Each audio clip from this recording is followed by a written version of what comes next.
이슈 오늘 정치권 소식 짚어보겠습니다. 정호김 그리고 김영주 전 의원 두 분 모시고 이야기 나눠보겠습니다. 안녕하십니까? 네, 어서 오십시오. 안녕하세요. 국민의힘 이야기 먼저 할 텐데요. 혁신위원회 첫 번째 안건이 뭘까에 대한 관심이 많았습니다. 결론은 통합을 좀 선택한 것 같습니다. 이준석 전 대표, 홍준표 시장, 김재원 최고위원 등이 대상이 될 전망인 대사면을 꺼내 들었는데 먼저 어떻게 평가하십니까? 일단 그 혁신위원장이 뽑힌 다음에 상당히 기대치가 올라갔고 지금 혁신위원들이 다 이제 인선이 됐습니다. 네. 그리고 그 과정에서 또 약간의 그 논란이라든지 또는 우려가 또 표출되기도 했고요. 그다음에 이러한 안건으로 지금 이제 대사면이 필요하다 그러면서 징계 해제를 하는데 이 세 사람 이준석, 홍준표 그리고 김재원 중에 아마 많은 사람의 관심은 이준석 전 대표에게 지금 그 쏠려 있지 않을까 이런 생각을 하거든요. 그런데 이 사면 제안에 대해서 벌써 이준석 전 대표가 반응을 보였습니다. 네. 그러면서 재론치 않았으면 좋겠다. 이런 혁신위의 생각에 반대한다 그러면서 당권을 장악하기 위해서 있었던 무리한 일들을 공개적으로 지적하고 반성하도록 하는 것이 혁신위의 일이다. 우격 다짐으로 아량이라도 베풀듯 이런 식의 접근을 하는 것은 사태를 악화시킨다 이렇게 얘기를 하는 것으로 봐서 앞으로 혁신위원회가 상당히 많은 노력을 하더라도 뭐 층층 시야뿐만 아니라 험로가 예상되겠다라는 생각을 하게 됩니다. 네. 그런데 무엇보다도 이 혁신위의 활동과 관련해서 정말로 그 누가 반응하느냐가 더 중요하냐 하면은 이준석 전 대표보다 더 중요한 사람들은 유권자들이 될 것 같습니다. 그러니까 이러한 노력과 그다음에 활동에 대해서 유권자들이 이렇게 하는 거는 혁신위가 옳은 방향이어야 할지 아니면 이걸로는 택도 없어 할지 지금 이제 첫 출발이기 때문에 예. 아직 평가나 판단하기는 이르다고 봅니다. 알겠습니다. 여기에 대한 얘기 듣겠습니다. 네. 평가. 우선 얼마나 이 12분의 지금 12명인가요? 핵심위원이 이렇게 위원장까지 많던데 13명이고. 예, 네. 13명이 깊이 있는 토론을 했는지는 모르겠습니다만 첫 번째 카드로서는 저는 의미가 있다라고 보여집니다. 그러니까 변화, 통합, 희생 이런 어떤 슬로건 속에서 출발했는데 우선 통합을 얘기하는 것. 예. 그러니까 왜 이제 전략적인 부분까지 포함되냐 하면 우선은 수도권 선거에서 그나마도 선전을 하려면 우선 그 이준석 신당이라든지 유승민 이 두 사람이 비교적 수도권 개혁 청년들의 표심을 갖고 있는 사람들이거든요. 네. 이분들이 다른 살림을 하면 죽었다 깨도 수도권에서 어떤 의미 있는 선전을 기대하기 어렵다라는 판단이고 최소한 말하자면 이준석 대표가 탈당과 신당을 창당하더라도 명분을 줄이는 그런 전략이 있다라고 봐요. 그러니까 천하람 위원장이나 이준석 대표가 같이 하자고 했는데 본인이 뭐 뿌리치고 갔기 때문에 네. 실제로 이렇게 그 쳐내는 분위기는 아니다라는 의미에서 매우 전략적인 행동이었다고 보여지고요. 다만 그럼에도 불구하고 이제 뭐 이준석 대표 자체는 이 혁신위 자체가 갖고 있는 위상을 그렇게 높이 평가하지는 않는 것 같습니다. 실제로 핵심 아까 뭐 정호기 의원님 말씀의 핵심은 그런 거잖아요. 실제 당의 혁신의 대상은 대통령실과 당 대표다. 내가 아니다. 이제 그런 부분이거든요. 그것은 혁신위 자체가 할 수 있는 권한 밖의 일이에요, 사실은. 예, 그런 의미에서 과연 이러한 전략에도 불구하고 이준석, 천하람, 이준석계와 유승민 의원이 뭐 어떤 또 다른 살림을 할 수 있을 것인지 끝까지 이들이 당 밖으로 나가지 못하도록 붙들어 놓는 그런 혁신의 기능과 역할을 다할지 좀 지켜볼 필요가 있을 것 같습니다. 네. 유승민 전 의원과 이준석 전 대표를 만날 수도 있겠다. 혁신위원장이 이런 얘기가 나왔는데 앞서 잠깐 이야기를 해주신 거 보면 이준석 대표 입장에서는 만날 이유가 없을 것 같기도 하고 그렇다면 과연 붙잡을 수 있을까에 대해서도 의문이 생기는 대목이 있어요. 그러니까 이준석 전 대표의 반응은 차치하고 네. 인요한 위원장으로서는 계속해서 만나자, 만날 의사가 있다. 이렇게 그 소위 그 인내를 소진하는 모습을 보이는 것이 맞고요. 그다음에 이 혁신위가 아까 김형주 의원께서 그 혁신위의 한계에 대해서 이미 지적을 하셨지만 그럼에도 불구하고 대통령실과 당대표가 뭘 고쳐야 되는지, 뭐가 잘못된 것인지에 대해서 나름대로 담대하게 문제를 제기하는 혁신위의 모습을 보여야만 그것이 당대표라든지 대통령실에도 도움이 되는 혁신위가 될 수 있습니다. 그래서 지금 이제 혁신이 이미 지금 뭐 인재 영입이라든지 총선 기획단이 지금 만들어지는 상황이지 않습니까? 그렇다면 혁신이가 해야 될 일은 통합과 뭐 혁신 얘기했는데 아마 그동안에 당이 뭘 잘못했으며 어떻게 통합을 할 것인가. 여기서 이제 기득권을 내려놓게 만들고 적어도 당에 대해서 반대 목소리를 내는 사람들을 포용하겠다 하지 않았어요. 그런데 지금 가만히 보니까 대통령의 지지도라든지 여야의 지지라는 것이 이렇게 박스권 안에 갇혀 있다는 인식이 들면 들수록 그 제3당 신당 그리고 총선이 가까우니까 네. 그러한 그 관심과 욕구가 늘어날 수도 있습니다. 또는 아무 생각이 없다가도 지금 여론조사해 보면 해볼만 한데라고 생각하는 사람들이 있을 수도 있잖아요. 네. 그렇기 때문에 제가 이준석 전 대표의 머릿속에 들어가 있는 건 아니지만 나름대로 큰 그림을 그리고 있을 것 같아요. 아. 어떤 식으로든 본인이 살기 위해서라도.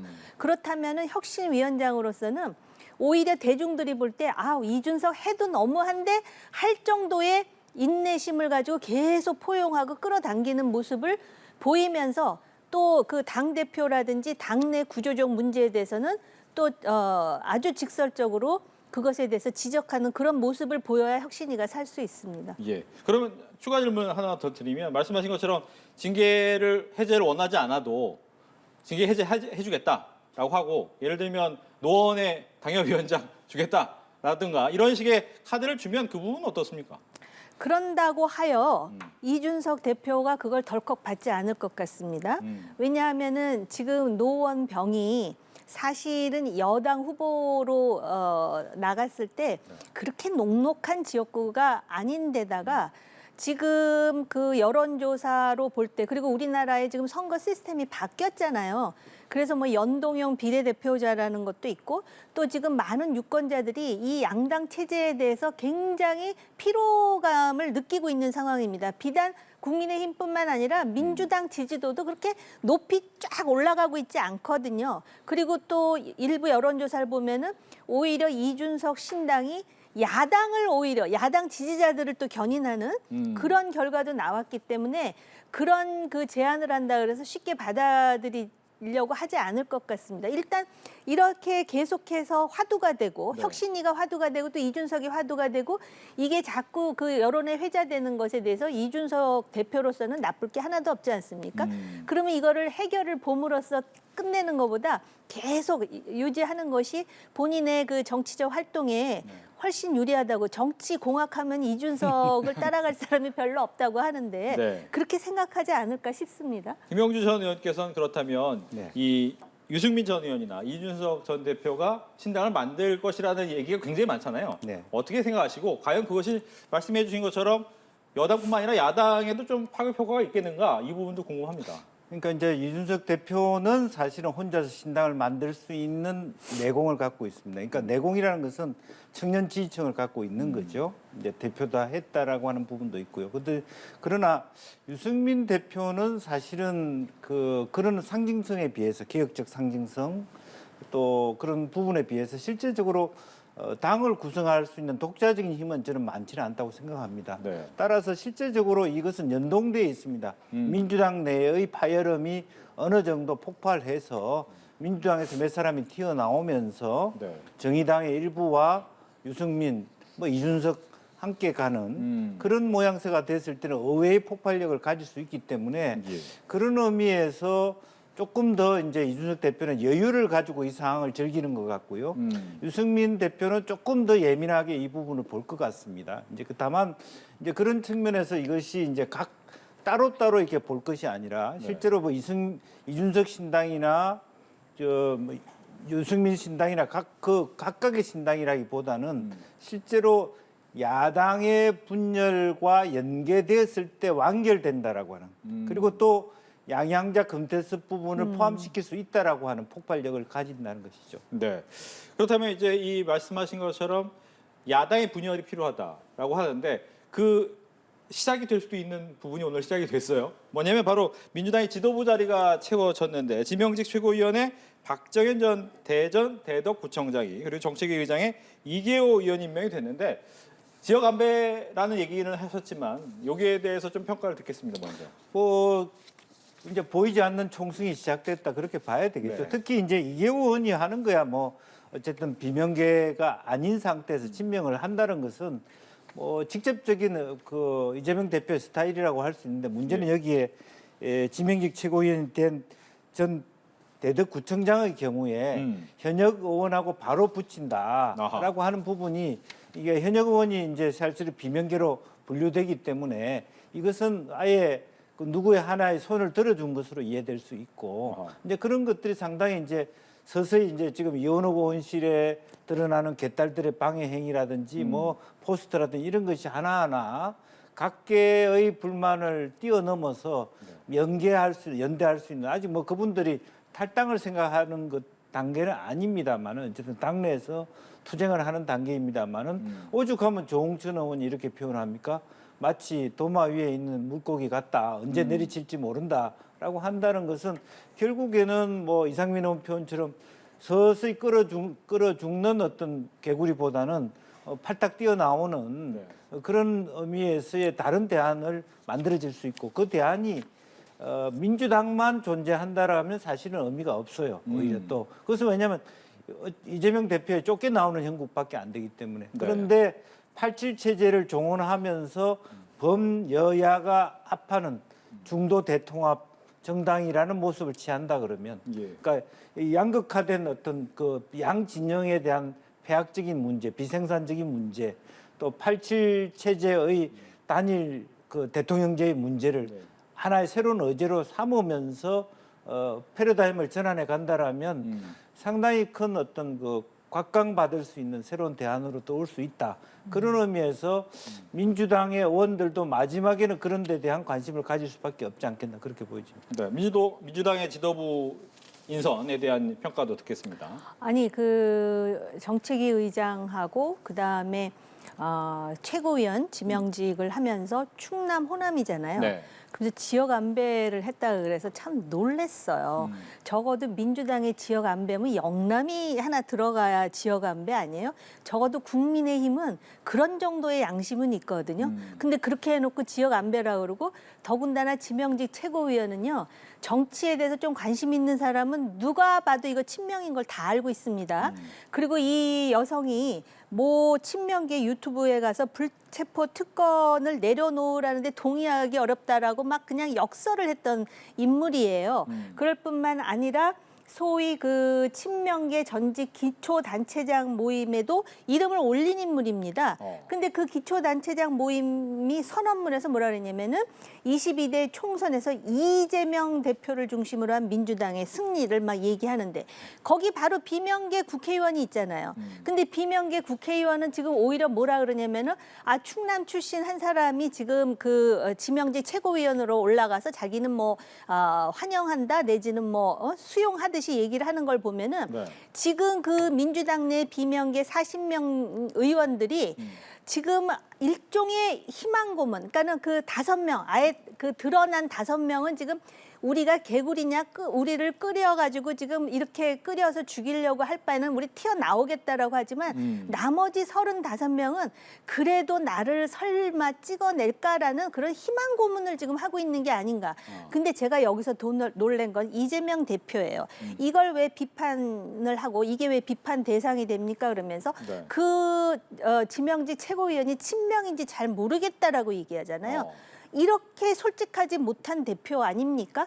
다 알아요. 저도 알아요. 그 사람 친명이라 그래갖고 언론이 전부 도배를 했는데 이 사람 친명인지 모르겠어요라고 말하는 저 대표의 성정과 그 태도를 볼 때 이 비명계라고 낙인 찍히거나 소위 수박으로 내몰리는 사람들은 생각 좀 잘해야 될 것 같아요. 그러다 보니까 김 의원님이나 저나 뇌피셜로 저렇게 되면 비명계가 사실 당에서 그 쓴소리 옳은 소리를 했던 사람들인 만큼 혹시 지금 그 소위 그 국민 국민의힘의 그 이준석 뭐 유승민 나오면서 거기다가 더해가지고 금태섭 뭐 양양자 김종인 막 얘기가 나오거든요.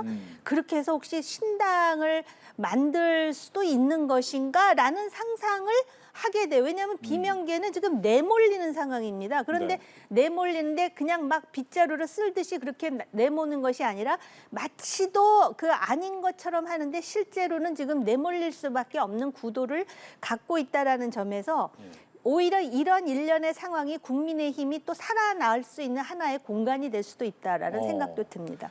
그러면 이제 연관 질문인데 짧게 질문 답을 원합니다. 뭐냐면 말씀하신 것처럼 3당, 3지대 얘기가 가능성이 있다. 뇌피셜로 이렇게 얘기를 하셨는데 우리나라에서 3당이 성공한 적은 예전에 이제 삼김 때 빼고는 없었기 때문에 과연 이번에 나오면 그 부분이 효과가 있겠느냐라는 부분이에요. 먼저 얘기를 해주시죠. 뭐 지금 당장은 큰 힘이 안 될 수 있지만 네. 장기적으로 보면 이제 권력 구조 개편, 예를 들면 연집정부제라든지 또 다른 어떤 내각제 논의도 뭐 쉬운 논의는 아닙니다만은 어쨌든 87 체제가 벌써 이제 30년을 넘어갔다라는 측면에서 네. 새로운 변화의 다당제 구조가 되는 그런 어떤 논의가 출발점이 될 수 있다.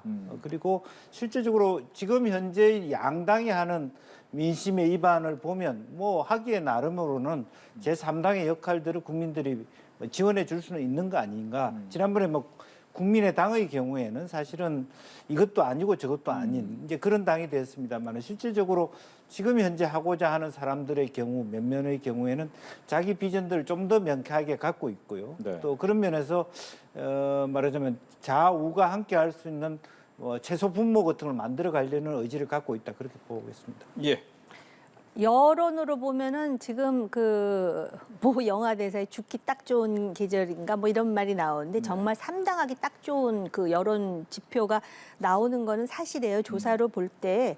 그런데 이제 삼당이 성공하기 위해서는 흔히 하는 말이 있잖아요. 대선 후보급 인물이 있어야 되고 그렇죠. 지역적인 백그라운드가 있어야 된다. 근데 거기에는 아직 못 미치는 듯한 모습을 보이고 있는데 하나 특징이 지금 준연동형 비례대표제가 아직까지 가동되고 있기 때문에 결국 그걸 통해서 상당수의 캐스팅 보우터 역할을 할 수 있는 정당을 만들 수 있다는 기대감이 있을 수 있을 것 같고요. 국민들이 이 양당 체제에 대해서 굉장한 그런 그 실망을 지금 하고 있다는 것은 사실이에요. 그렇기 때문에 국민의힘의 혁신위원회에서는 결국은 이 3당 체제로 가는 것을 막기 위해서라도 그들이 받아들이건 안 받아들이건 간에 이렇게 공을 들여서 인내심 있게 심지어는 이렇게 허리를 숙여가면서 이 당을 단합하기 위해서 노력한다는 모습을 보여야 된다는 것이고요. 그런데 이제 한 가지 특징, 막상 선거 때가 되잖아요. 그러면 3당보다는 그 보수면 보수, 우파면 우파, 좌파면 좌파 그렇게 결집되는 경향이 있기 때문에 네. 지금 여론조사를 가지고 3당 하겠다고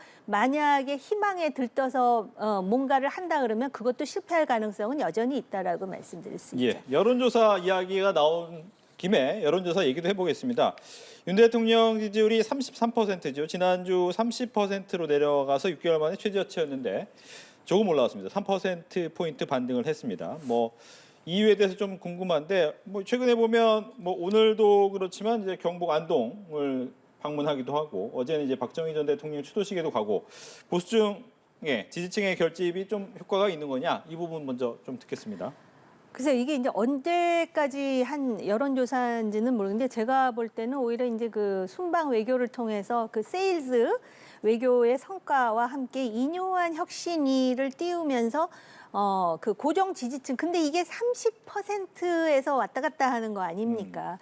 근데 우리나라의 우파들이 박근혜 전 대통령 탄핵에 트라우마가 있기 때문에요. 대통령이 잘하건 못하건 간에 적극 지지층 30%는 거의 돌처럼 단단하다라고 볼 수 있거든요. 그래서 네. 이것이 총선의 순기능을 하기 위해서는 이 지지도가 훨씬 높아져야 되겠죠. 네. 뭐 이것이 뭐 그냥 지난주로 복원한 것이기 때문에 네. 크게 평가할 것은 없다. 그러나 어쨌든 두세 가지 요인이 있겠죠. 대통령 세일즈 외교라고 하는 부분이고 또 혁신위원회를 띄운다라고 하는 부분이고 또 하나는 어쨌든 지난번에 너무 위기론, 즉 대통령의 말하자면 그 강서 보궐선거위에 보수가 굉장히 어려움에 처해 있다라고 하는 잘못하면 대통령 지지율도 20%대까지 내려가면 걷잡을 수 없이 이것은 다음 총선까지 완패다, 네. 버텨줘야 된다라고 하는 어떤 지지자들의 어떤 그 결집력 이런 것들이 있을 것 같고 부분적으로는 김기현 대표한테는 미안한 말입니다만은 김기현 대표가 잘 안 나올수록 당의 지지율, 윤 대통령의 지지율이 올라가는 것도 있을 것 같습니다. 예. 당 지지율 얘기도 함께 할게요. 그러면 이제 국민의힘 같은 경우에는 2%포인트가 올라서 35%가 됐고 민주당은 2%포인트가 떨어져서 32%입니다. 앞서 잠깐 얘기가 나왔지만 이제 박스권에 갇힌 모습이다라는 얘기가 나왔는데 민주당 먼저 얘기할게요. 강서구청장 이후에는 좀 많이 올라갔다가 이제 다시 원위치하는 분위기인데 이유가 뭘까요? 여전히 실존하는 그 이재명 대표의 사법 리스크, 재판 리스크는 분명히 있는 것이고 네. 또 최근에 나타나고 있는 뭐 개딸들의 모습들, 당의 여러 가지 모습들 자체가 국민들한테 좋은 대안을 만들어 줄 수 없고 여러 가지 최근에 또 작습니다마는 노란 봉투법 이런 부분도 과연 민주당에 이게 이로운 것인가라고 하는 국민들의 말하자면 지나치게 뭐 진보적으로 지향해서 그 속도감을 갖고 가는 것도 네. 아직까지 이것은 뭐 반영이 안 되겠습니다만은 국민들의 우려가 있는 거 아닌가 그렇게 보여집니다. 예, 여기다 얘기 듣습니다. 강서구청장 보궐선거는 민주당이 잘해서가 아니라 소위 여권에 문제가 있었기 때문에 그렇다라는 결론을 내릴 수 있는 여론조사 결과라고 저는 생각을 하고요. 반사 이익을 봤다고 하기에는 벌써 그 국민의힘보다 지지율이 떨어지고 있지 않습니까? 이거를 보면은 민생이라든지 통합을 외쳤지만은 강서구청장 보궐선거에 그 이기자마자 내각 총사퇴 뭐 이런 걸 요구하잖아요. 그러니까는 오히려 지금은 정치권보다 유권자들이 훨씬 상식에 입각한 판단을 하고 있다라는 것을 알 수가 있죠. 반사 이익이 이 정도면은 국민의힘은 회생할 수 있는 방법이 참 많은데 그게 빨리 결과가 나오지 않아서 사실 우파를 지지하는 입장에서는 좀 안타깝습니다. 예.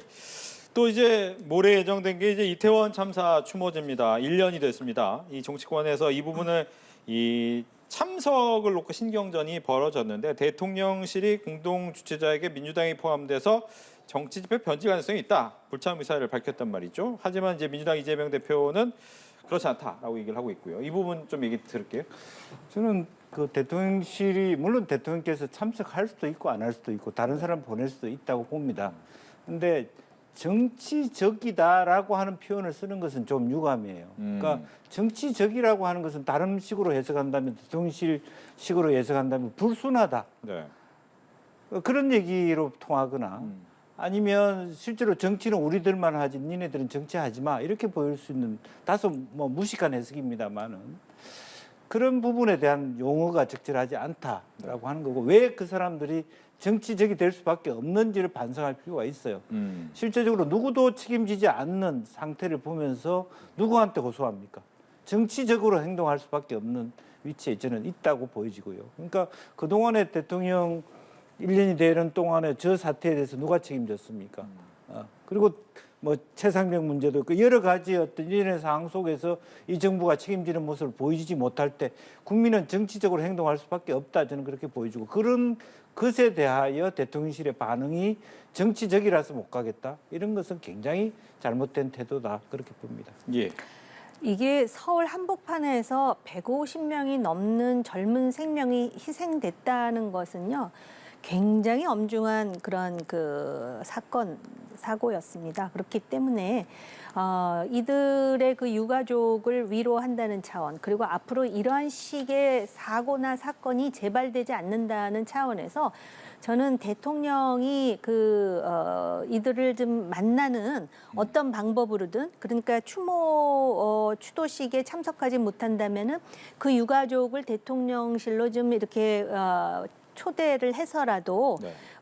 그러한 그 슬픔을 공유하고 재발 방지라든지 위로하는 그러한 모습을 보이는 것이 어떨까라는 생각이 들고요. 솔직히 대통령이 내가 그분들을 위로하고 이렇게 이제 이런 문제에 대해서 같이 아픔을 공유하겠다라고 생각하고 있는데 야당에서 뭐 유족한테 사과하라 참여하라 이렇게 되면은 하려고 하다가도 이게 감정 결정적으로 그렇거든요. 그런데 아무튼 그런 야당의 그런 어떤 그 주장이라든지 이런 것을 떠나서 이것은 대통령 그리고 한 번도 지금 유가족을 만나지 않은 부분에 대해서 유가족들이 굉장히 마음 아파하고 이거에 대해서 또 비판하는 목소리가 있습니다. 그래서 그런 차원에서 저는 그런 분위기 속에서 한번 그분들을 위로하고 그다음에 그 마음의 상처를 공유하는 그런 모임이 네. 가져졌으면 하는 생각을 하고 있습니다. 예, 시간은 다 됐는데 간단하게 하나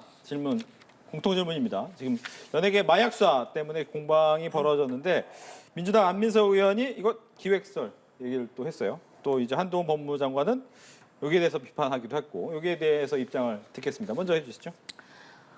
하여튼 그 괴담이라든지 음모론이라든지 가짜 뉴스는 참 민주당이 잘하고 있다라고 개인적으로 생각이 들고 이건 개인 생각입니다. 네. 그리고 만약에 정말 이 부분에 대해서 이런 생각을 한다면 좀 그래도 평소에 신뢰감을 갖는 정치인이 얘기를 했으면 어떨까. 안민석 하면 생각나는 게요. 최순실 무슨 300조인가? 거기다 윤지호인가요? 공익 그 제보했다 그래갖고 막 추앙하고 그러다 나중에 망신당한 사건 있지 않습니까? 그러다 보니까는 지금 한동훈 법무장관이 저 정도면 병이라고 했다 그러는데 한동훈 법무장관한테도 한마디 하자면은요. 마약 사건에 대해서 이미 문제 제기했잖아요. 그럼 어떻게 해결을 해보세요. 법무장관으로서. 어떻게 이런 상황까지 계속 비화가 돼서 국민들이 걱정을 해야 되는지 안타깝습니다. 네. 뭐 과거에는 국면 전환을 위해서 뭐 그런 적이 있죠. 뭐 독재 시대에는 뭐 3S라 해가지고 뭐 섹스 스크린, 뭐 스포츠 뭐 이런 데 대한 인사이트로 저런 얘기를 할 수 있지만 사실 지금 민주당은 해야 될 얘기가요. 지금 대학가 학교 앞까지 와 있는 마약 문제에 대하여 문재인 정부 때 마약 그 수사 검사가 갖고 있는 수사권을 뺏어간 부분이 상당히 어떤 지금 현재 마약 문제를 확산시키는데 역할을 했다 그러면요. 그런 데 대한 자성론을 펼쳐야 될 때고 지금이라도 여야 할 것 없이 우리나라가 다시 마약 청정국이 될 수 있도록 노력할 일이지. 근데 저렇게 뭐 마약 한다는 거, 수사하는 거 또 그런 거 자체도 무슨 뭐 국면 전환용이다. 그렇게 얘기할 때는 아니다. 그렇게 봅니다. 알겠습니다. 이렇게 해서 정치권 소식 오늘 두 분과 함께했습니다. 오늘 얘기 잘 들었습니다.